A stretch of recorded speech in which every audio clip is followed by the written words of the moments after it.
வணக்கங்க. இப்போ இந்த இனாம் நிலம் சம்பந்தமாக ஹெச் ராஜா, அண்ணாமலை இவங்கெல்லாம் வந்து ஒரு பெரிய ஒரு சர்ச்சை கிளப்பிட்டு இருக்காங்களே. இந்த இனாம் நிலம்னா என்ன, இந்த கோயில் நிலம் என்ன, கோயிலில் இந்த பூசை பண்ணுறவங்களுக்கு கொடுக்குற நிலமா, இல்லை விவசாயிகள் வச்சுருக்காங்க, இதெல்லாம் ஒரே குழப்பமாக இருக்குது. இதை பற்றி கொஞ்சம் விரிவாக சொல்லுங்கள். இனாம் நிலங்கள் வந்து பழைய காலத்தில் மன்னர்களும் மற்றவங்களும் வந்து இனாமாக எல்லா லேண்டுமே வந்து இனாமாக இருந்த லேண்டுக, அதுகளை வந்து சில காரியங்களுக்காக சிலருக்கு கொடுத்தாங்க. அதில் கோயிலில் பராமரிப்பு, கோயில் நிர்வாக இதுக்காக சில லேண்டுகளை எழுதி வச்சாங்க. அதில் வர்ற வருமானத்தை எடுத்து கோயிலை நிர்வகிச்சிக்க வேண்டியது அப்படிங்கிற இதில் அவங்களுக்கு சிலது கொடுத்தாங்க. சில லேண்டுக வந்து கோயிலில் யார் சேவை செய்கிறாங்களோ, ஊழியம் பார்க்குறாங்களோ,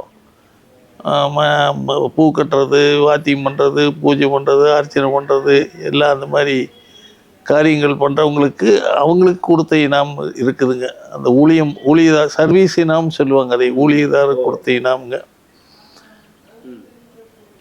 அது போக இனாம் லேண்டு விவசாயிகள் குடியானவங்கெல்லாம் உழுதுட்டு இருந்தாங்க. இது எல்லாமே 1947, 62, 64, 67 வரைக்கும் எல்லாமே இனாம் சர்வேவாக தான் இருந்ததுங்க.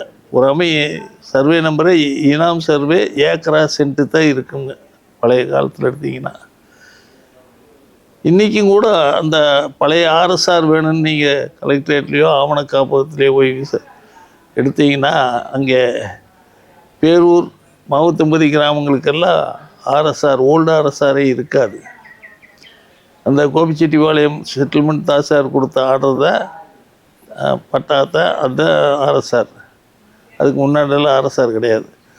68, 64, 65களில் மைனர் இனாம், அதுக்கு முதல்ல மேஜர் இனாம் பாலிசின் ஆக்ட் ஒன்று வந்தது. ஜமீன்தாரி ஒழிப்புன்னு சட்டமெல்லாம் வந்து அவங்கவுங்களுக்கு உழுகிறவங்களுக்கெல்லாம் கொடுத்தாங்க. 64, 65களில் கொண்டு வரப்பட்ட மைனர் இனாம் பாலிசின் ஆக்டில் அந்த கைப்பற்றுதாரர்களுக்கு பட்டா கொடுக்கறதுன்னு முடிவெடுத்தாங்க. அப்படி முடிவெடுக்கையில் சில நிலங்கள் கோயில் நேரடியாக குத்தகைக்கு ஏலம் விட்டு, ஏல பூமின்னு சொல்லுவாங்க, குடியானவங்களுக்கு ஏலம் விட்டு வருஷம் குத்தகை வாங்கிட்டு பண்ணிட்டு இருந்தாங்க. அது எல்லாம் கோயில் பேருக்கே பட்டா கொடுத்துட்டாங்க. அதில் இன்றைக்கும் டிஸ்பியூட் இல்லைங்க. அது போக சில நிலங்கள் சர்வீஸ் ஹோல்டருக்கு சர்வீஸ் இனாம்னு கொடுத்தாங்க. சர்வீஸ் ஹோல்டர்னா அதை குத்தகை பார்த்துட்டு இருக்கிறவங்க, ஊழியதார்கிட்ட குத்தகை பார்க்கக்கூடியானவங்க, அவங்க அதை இன்வால்வ் ஆகல, அவங்களுக்கு அந்த அளவுக்கு அறிவு இல்லை. கைப்பற்றுதாருன்னா அந்த உழுகிற விவசாயி தான் வாங்கியிருக்கணும், வாங்கி அவங்க குத்தகை பார்த்து கொடுத்துட்டு இருப்பாங்களா இருக்கும். அது இல்லாததுனால, அந்த நாலேஜ் இல்லாததுனால ஊழியதார் தான் நாங்கள் தான் கைப்பற்றுதாருன்னு சொல்லி அவங்களுக்கு பட்டா கொடுத்தாங்க. அந்த பட்டா கொடுத்தது தப்புன்னு சொல்லி பேரூர் பொறுத்தவரை, நம்ம கோயம்புத்தூரில் பேரூர் பட்டீஸ்வரர் கோயில் நிர்வாகம் ஒரு அப்பீல் போடுது சப்கோர்ட்டில் 1970களில். அது வந்து சப்கோர்ட்டில் இல்லை, கோபிச்செட்டிப்பாளையம் தாசார் கொடுத்தது ரைட்டு, சர்வீஸ் ஹோல்டருக்கு தான் கொடுக்கணும், கைப்பற்றுதார் அவங்க தான் சொல்லி கோயிலுடைய அப்பீல் தள்ளுபடி ஆயிடுச்சு. சரி. அதுக்கு மேலே ஹைகோர்ட்டில் அவங்க அப்பீல் போடுறாங்க. ஜஸ்டிஸ் கோவிந்த நாயர், ரத்னவேல் பாண்டியன் அவங்க விசாரித்து ஒரு எலாபரேட்டாக ஒரு தீர்ப்பு சொல்கிறாங்க. பராசரனுடைய ஐயா கேசவ ஐயங்கார் அவங்க தான் அதை டீல் பண்ணுறாங்க. ரங்கசாமி ஐயங்கார், கேசவ ஐயங்கார் எல்லாம். அதில் உயர்நீதிமன்றம் ஒரு தெளிவான உத்தரவு போடுது. ஊழியதாரருக்கு பட்டா கொடுத்தால் அவங்க அதை விற்றுட்டு போயிடுவாங்க, கோயிலில் சேவை செய்கிற ஆள் போயிடு. அதனால் கண்டிஷன் பட்டா தான் கொடுத்தது அவங்களுக்கு. ரைத்வாரி பட்டா, கண்டிஷன் பட்டா. ரைத்வாரி பட்டான்னு அது பேரா? ரைத்வாரி பட்டான்னு பேருங்க. கவர்மெண்ட்டு கொடுக்கறது ரைத்வாரி பட்டா. அந்த ரைத்வாரி பட்டா கண்டிஷன் பட்டாவாக கொடுத்தாங்க. 14 வருஷத்துக்கு இவ்வளோ கட்டி இது பண்ணிக்கிறதுன்னு. அப்போது அந்த பட்டா அவங்களுக்கு கிடைச்சாக்கா அவங்க விற்று போட்டு போயிடுவாங்க. அப்போ கோயிலுக்கு சேவை செய்யக்கூடிய ஆளுங்க இல்லாமல் போயிடு. அதனால் அந்த இனாம் கொடுத்தவங்களுடைய நோக்கம் நிறைவேறாதுன்னு அவங்க ஆர்கியூ பண்ணாங்க. இந்த ஊழியதாரர் எல்லாம் என்ன பண்ணாங்கன்னா, இது கோயிலுக்கு இந்த இனாம் லேண்டுக்கு எங்களுக்கு கொடுத்த லேண்டுக்கு சம்மந்தம் இல்லை, கோயில் எங்களுக்கு ஏதாவது பிரித்து கொடுத்துருந்தா ரெக்கார்டை காட்டுங்க, ரெக்கார்டு எதுவும் இல்லை, நாங்கள் ஊழியம் பார்த்து ஏதோ ஒரு மகராசை எங்களுக்கு மானியம் கொடுத்தா, இதில் வர்ற வருமானத்தை எடுத்து ஜீவனம் பண்ணிட்டு கோயிலுக்கு சேவை செய்யுங்கன்னு கொடுத்தான், கோயிலிருந்து எங்களுக்கு சம்பளம் கொடுக்கறதில்ல, அதனால் எங்களுக்கு பட்டா கொடுத்தது ரைட்டு அப்படின்னு இவங்க வாதம் பண்ணினாங்க. அதில் அவங்க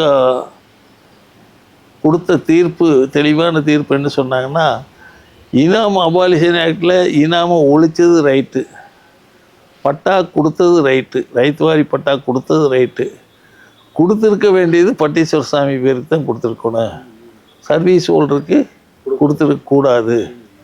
அதனால் இவங்க சர்வீஸ் பண்ண வரைக்கும் இவங்க அந்த பூமியை உழுதுக்கலாம் அல்லது குத்தகை கொடுத்து குத்தகை வாங்கிக்கலாம், அதுக்கப்புறம் அது கோயிலுக்கு சேர வேண்டியது அப்படின்னு ஒரு தெளிவான தீர்ப்பு சொல்லிட்டாங்க. அதனால் கோயில் லேண்டு, கோயிலுக்கு பட்டா கொடுத்த லேண்டு, அதை போய் இப்போ இருக்கிறவங்க ஒரு அரசியல் காரணத்துக்காக இனாம் லேண்டு பூராமே கோயிலுக்கு பாத்தியப்பட்டதல்ல, இனாம் லேண்டு வேறு கோயில் லேண்டு வேறு, கோயிலுக்கு கிடையாது இனாமுக்கு அப்படின்னு ஒரு வாதம் ஒரு தரப்பினர் சொல்கிறாங்க. ஒரு தரப்பினர் என்னங்கிறாங்க, இல்லை கோயில் பேர் இருந்தால் கோயில் சொத்து தான், எல்லாமே கோயில் சொத்து, இனாம் லேண்டுங்கிற ஊராமே கோயில் சொத்துன்னு ஒரு தரப்பார் சொல்கிறாங்க. இப்போ பேரூர் கிராமம், மாவத்தமதி கிராமத்துலலாம் தேவஸ்தானம், பேரூர் கிராமமே தேவசம், பேரூர் தேவசம் கிராமம் தான், பூராமே இனாமாக தான் இருந்தது. இது எத்தனை சதுர கிலோமீட்டர் இருக்கு சுமார்? அது அந்த பெருசாக இருக்க மாட்டேங்குது, மாவட்டம் பார்த்தீங்கன்னா ரொம்ப தூரம் இருக்கு. ஆமாம், கோயில் ஒரு பக்கம் இருக்குது, இல்லை இது ஒரு பிட்டு அது ஒரு பிட்டுங்க, பேரூரை சுற்றி ஒரு பிட்டு, சரி இங்கே மாவத்தம்பதி சுற்றி ஒரு பிட்டு, ஒரு ஏறக்குறைய ஒரு 1000 ஏக்கரா இருக்கலாம். சரி, இப்போது அந்த லேண்டுக்கு அந்த வில்லேஜ் பூராமே இனாம் வில்லேஜாக தான் இருந்தது. 65 பட்டா கொடுக்கையில் யார் பத்திரம் பண்ணியிருக்காங்களோ, 1912 யார் பத்திரம் பண்ணியிருக்காங்களோ, யார் உழுதுட்டுருக்காங்களோ அவங்களுக்கெல்லாம் கைப்பற்றுதாரங்க முறையில் அவங்களுக்கு பட்டா கொடுத்துட்டாங்க. அவங்க பேரில் பட்டாவா? அவங்க பேர்லேயே பட்டா, அவங்க பேர்லேயே பட்டா, அதை வாங்கி விற்று அவங்கள யார் விற்பனையும் வாங்குறது, அதில் டிஸ்டர்பன்ஸே இல்லை. பேரூர் மாவட்டம்பதி பொறுத்த வரைக்கும் இந்த கோயில் ஊழியம் பண்ணவங்களுக்கு கொடுத்ததுல தான் ப்ராப்ளம். சரி, அதை வந்து சுப்ரீம் கோர்ட் அப்படி சொன்னதையுமே இப்போ கோயில் வந்து 1999 வரைக்கும் ஒன்றும் அதை பற்றி கண்டுக்கல. சுப்ரீம் கோர்ட்டும் போய் அதை அப்சல்யூட் பண்ண பிறகு ஒரு பிரகஸ்பதி எழுதினார், அது வரைக்கும் அந்த கோயிலினுடைய லேண்டை, இப்போ கோயிலுக்கு கொடுத்த லேண்டை என்ன பண்ணுதுன்னா பப்ளிக் ட்ரஸ்ட் ஆக்டில் தான் வெளியேற்றுறது, குத்தகை வசூல் பண்ணுறது எல்லாமே பப்ளிக் ட்ரஸ்ட் ஆக்ட், பொது அறக்கட்டளை சட்டத்தில் தான். அது தெளிவாக இருக்குது. விவசாய பூமிகளுக்கு பொது அறக்கட்டளை சட்டமும் குத்தகைதாரர் பாதுகாப்பு சட்டமும் தெளிவாக இருக்குது. அதில் பேரண்ட் ஆக்ட், நியாய குத்தகை நிர்ணயம் பண்ணுறதுக்கு விளைச்சல் எத்தனை பர்சன்ட்டுங்கிறது தெளிவாக இருக்குது.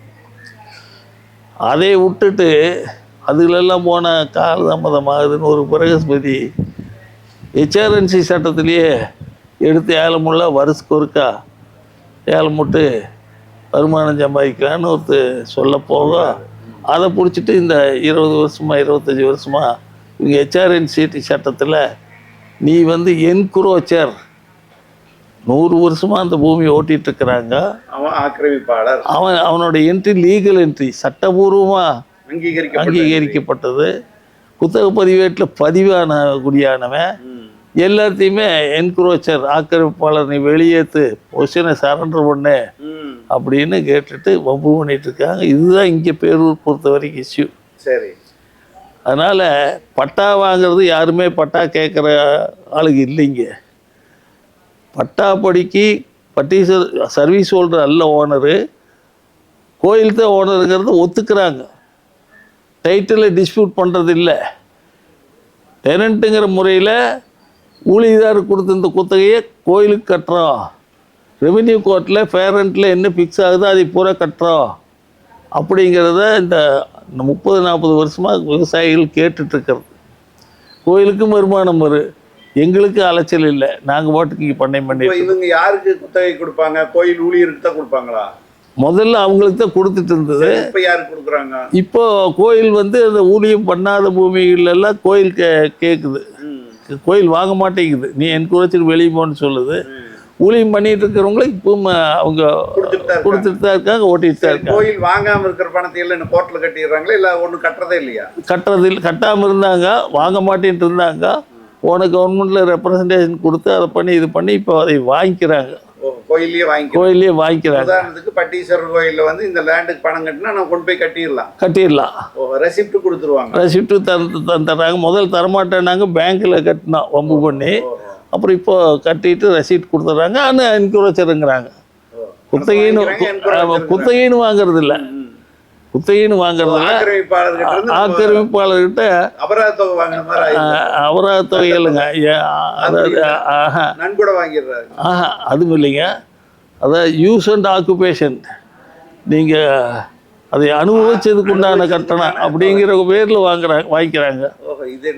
அது தமாஷா தான் இருக்குங்க. அது அப்படி போயிட்டுருக்குது. அது கமிஷனர்கிட்ட போய் கவர்மெண்ட்டுக்கு போய் இப்போது ஹெச்ஆர்என்சி சட்டத்தில் அவங்க பொசிஷன் சில ஒரு 10-15 ஏக்கரை எடுத்துருக்காங்க, பொசிஷன் எடுத்து ஏலம் விட்டுருக்காங்க.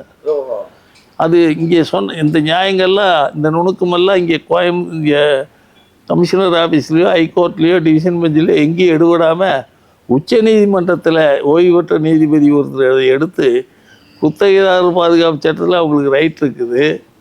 அப்படி இருக்கையில் அவர் நீ எப்படிடா என்கரேஜர்னு சொல்லலாம். அதில் பேரண்ட் ஃபிக்ஸ் பண்ணுறதுக்கு ப்ரொவிஷன் இருக்குது. அப்படி இருக்கையில் ஹெச்ஆர்என்சிசி ஆக்டில் நீ பொசிஷன் எடுத்து ஏலத்தில் வருஷம் போடுறேன்னு சொல்கிறது எப்படி, எந்த வகையில் நியாயம்? அக்ரிகல்ச்சர் லேண்டுக்கு பேரண்ட் ஆக்ட் இருக்கையில் நீ எதோ வணிக வளாகத்தில் பண்ணுறது அது வேறு சமாச்சாரம், மாதம் வாடகை வருமானம் அது என்னமோ இருக்குது. அது நீ இங்கே வந்து விவசாய பூமிக்கு எப்படி குத்தகை நிர்ணயம் பண்ணுறதுங்கிறது பேரண்ட் ஆக்டில் தெளிவாக இருக்குது. அது பப்ளிக் டாக்ஸ் ஆக்டுக்கும் பொருந்து, கல்டிவேட்டிங் டிரான்ஸ்போர்ட்டேஷன் ஆக்டுக்கும் பொருந்து. அப்படி இருக்கையில் எப்படி பண்ணி நீ ஸ்டே பண்ணியிருக்குது. அதனால் இப்போ அது பிரச்சனை இல்லாமல் இருக்குது. இங்கே இருக்கிற பிரச்சனை இது மட்டும்தாங்க. ஆனால் தமிழ்நாடு பூரா இருக்கிற பிரச்சனையை கோயிலுக்குன்னு நிலைமை கிடையாது, பூராமே இனாம் லேண்ட் பூரா குடியானவங்களுக்கு பட்டா கொடுத்தாகணும்னு ஒரு தரப்பு சொல்லுதுங்க. இன்னொரு தரப்பு என்னங்குது, இல்லை பூராமே கோயில் நிலம்னு சொல்கிறாங்க. மாண்புமிகு அறநிலையத்துறை அமைச்சர் கூட நேற்று தெளிவாக சொல்லியிருக்காரு. 3000 கரூரை பொறுத்த வரைக்கும் அந்த 3200 ஏக்கராவில் ஒரு 2000 ஏக்கரை வேணும்போது கோயில் பூமி, அது டிஸ்டர்ப் பண்ணுறதில்ல, அது பிரச்சனை இல்லை. ஒரு 1000 ஏக்கரா பட்டா கொடுத்து அந்த பட்டா மேலே விற்பனை ஆகி எல்லாம் கை மாறி எல்லாம் போயிட்டு குடியிருந்துட்டுருக்கிறாங்க. அதையே வந்து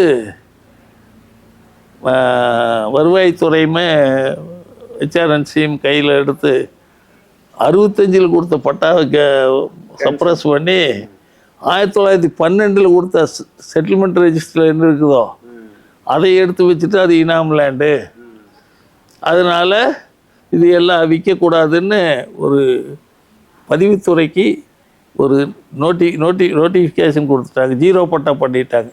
0 பட்டாங்கிறது அரசு நிலம், அவ்வளோதான். 0 பட்டாங்கிறது பத்திரம் பதிவு பண்ணக்கூடாது. கைட்லைன் மேலே 0, கைட்லைன் மேலே 0. இப்போ கைட்லைன் மேலே இல்லைன்னா பட்டா இது பண்ண முடியாது, வாங்க முடியாது. இதுதான் கொந்தளிக்கிறதுக்கு காரணம். அதை எடுத்து அதில் முன்னாண்டு இருக்கிறவங்க வந்து கோயில் நிலத்தை தர முடியாது, குடியானவங்களுக்காக அந்த மாதிரி இருந்ததுன்னா அதுக்கு ஆதரவு கொடுத்தவங்கெல்லாம் இன்றைக்கி வேதமாக பேசுகிறாங்க. ஆனால் அதை தூக்கிட்டு இவங்க எல்லாத்தையுமே 0 பட்டா பண்ணக்கூடாது, கோயில் நிலத்தையும் கூட சேர்த்தி கோயில் பேருக்கு கொடுத்த பட்டாவையும் சேர்த்தி பண்ணக்கூடாதுன்னு சொல்கிறாங்க. எல்லாத்தையும் விளப்பட்டாவை மாற்ற போகிறாங்க அப்படின்னு சொல்கிறாங்க.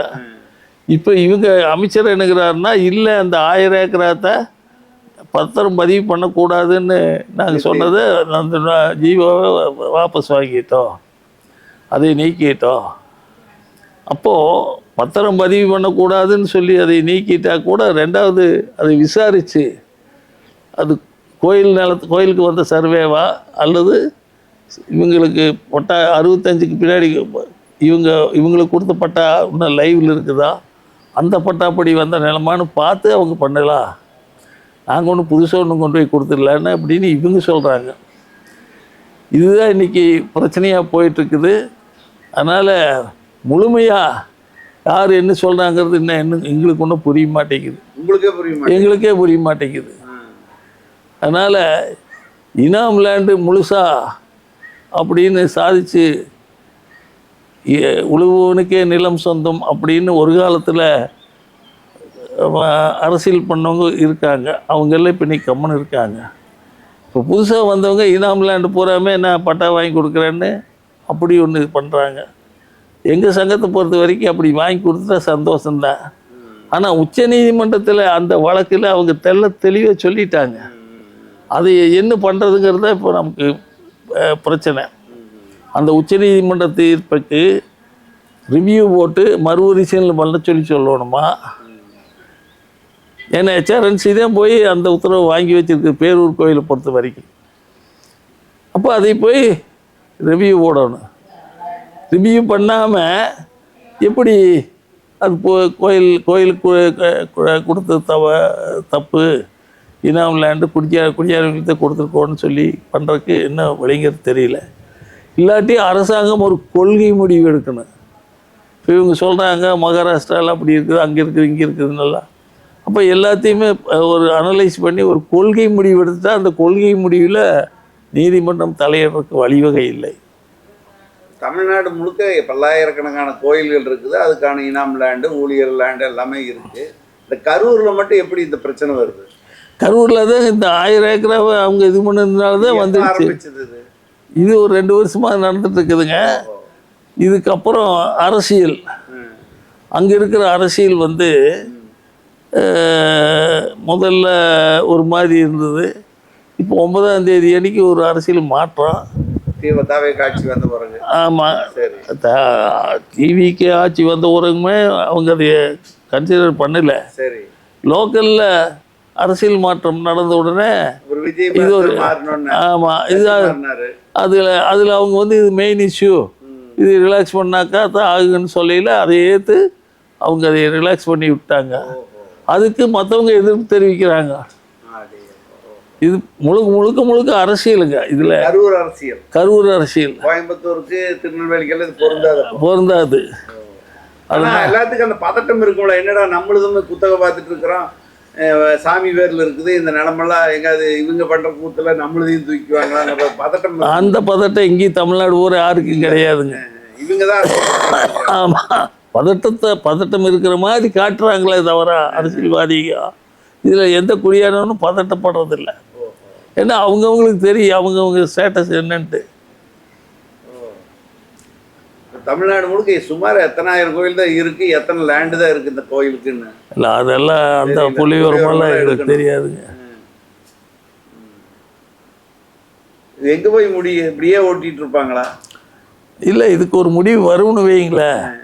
இப்போ உயர்நீதிமன்றத்துக்கு போயிருக்காங்க, மதுரை உயர்நீதிமன்றத்துக்கு. உயர்நீதிமன்றத்தில் அதை ஸ்டே பண்ணோன்னு கேட்குறாங்க. எது அந்த ஜீரோவை வந்து கேன்சல் பண்ணதை ஸ்டே, அந்த ஒருத்தர் ஸ்டே பண்ணோன்னு கேட்குறாங்க, கொடுக்க மாட்டேன்ட்டாங்க. அது வெற்றிங்கிறாங்க. ஓஹோ, இது உயர்நீதிமன்றம் மறுத்து விட்டது, அது வெற்றின்னு இனம் லேண்டு அந்த விவசாயிகள் அது அந்த அந்த சங்கத்தில் அவங்க அதை வெற்றி விழா கொண்டாடுறாங்க. ஆனால் அவங்க என்ன சொல்லியிருக்காங்க, அதே சமயத்தில் மற்றவங்களுக்கு நோட்டீஸ் போட்டு HRNCக்கு, பதிவுத்துறைக்கு, ரெவென்யூ டிபார்ட்மெண்ட்டுக்கெல்லாம் நோட்டீஸ் போட்டு எத்தனை ஏக்கரை மிச்சம் இருக்குது கோயிலுக்கு, அது போக எவ்வளவு இருக்குது, அந்த ரெக்கார்ட்ஸ் எப்படி கோயிலுக்கு வந்தது, அந்த டாக்குமெண்ட்ஸ் எல்லாம் கொடுங்கிறாங்க. பெரும்பாலான இடத்துல அந்த இங்கே பேரூர் கோயில்லையே வந்து அந்த HRNC அந்த கோயிலுக்கு எப்படி அந்த பூமி வந்ததுங்கிற ரெக்கார்டு கிடையாது அவங்ககிட்ட. HRNC டிபார்ட்மெண்ட்டுக்கிட்ட கிடையாது, கோயில்லையும் இல்லை. இது எப்படி சாத்தியம்? அது அது 1200 கட்டப்பட்ட கோயில். ஆமாம். அப்ப எப்படி அது கோயிலுக்கு எப்படி ஞானம் வந்திருக்கு? அந்த காலத்து மன்னர்கள் எழுதி வச்சாங்களா என்ன ஏதோ அதெல்லாம் தெரியாதா? ஆமாம். அது அது அது ரெக்கார்டிக்கெல்லாம் இல்லை. இல்லாமையே கோர்ட் அப்படி ஒரு உத்தரவு கொடுத்து சுப்ரீம் கோர்ட் அப்ஹோல்டு பண்ணியிருக்குது. அப்ப அதுக்கு மூலப்பத்திரம் எதுதான் இருக்குது? மூலப்பத்திரமே இல்லைங்க. மூலப்பத்திரம் மட்டும்தான் மூலப்பத்திரம். ஆமாம். இப்போ குடியா இங்கே பேரூர்லேயே சில லேண்டுக்கு வேணும்னு தப்பாக கோயில் லேண்டுன்னு பண்ணி விட்டாங்க. அதுக்கு ஆத்தரைஸ் ஆஃபீஸர்கிட்ட போய் அப்பீல் போய் டிஆர்ஓ கிட்ட போய் இன்னும் அறநிலையத்துறையில் நோ அப்ஜெக்ஷன் வாங்கணும். அறநிலையத்துறை கொடுக்கறது இல்லை, நோ அப்ஜெக்ஷன் கொடுக்கறது இல்லை. கொடுக்காட்டியும் எங்ககிட்ட இது இல்லைன்னு வந்து சொல்ல மாட்டாங்க. சரி, வாய்தா வாங்கியே கொல்லுறாங்க. 50 வருஷம் 25 வருஷம் சிரமப்பட்டிருக்கக்கூடிய அணிகளும் இருக்காங்க. சரி, இதுல அதிகமா வதவிட்டு இருக்கிறது விவசாயிகளா, இவங்கள வியாபாரிகளா, இல்ல ஏதாவது ரியல் எஸ்டேட் பிசினஸ்? இந்த பிரச்சனை பெருசா இருக்குது. அவங்க பாட்டுக்கு அவங்க இருக்காங்க. அவங்க பாட்டுக்கு விவசாயம் பார்த்து. ஆமாம். வணிக வளாகங்கள்லாம் அவங்க வாங்கினவங்க எல்லாம் அவங்க தான் இது பண்ணிட்டு இருக்காங்க. அவங்க தான் பாதிக்கப்படுறவங்க. அதனால அவங்க அதை பெருசு பண்ணிட்டு இருக்காங்க. ஓகே, நன்றி. நன்றிங்க.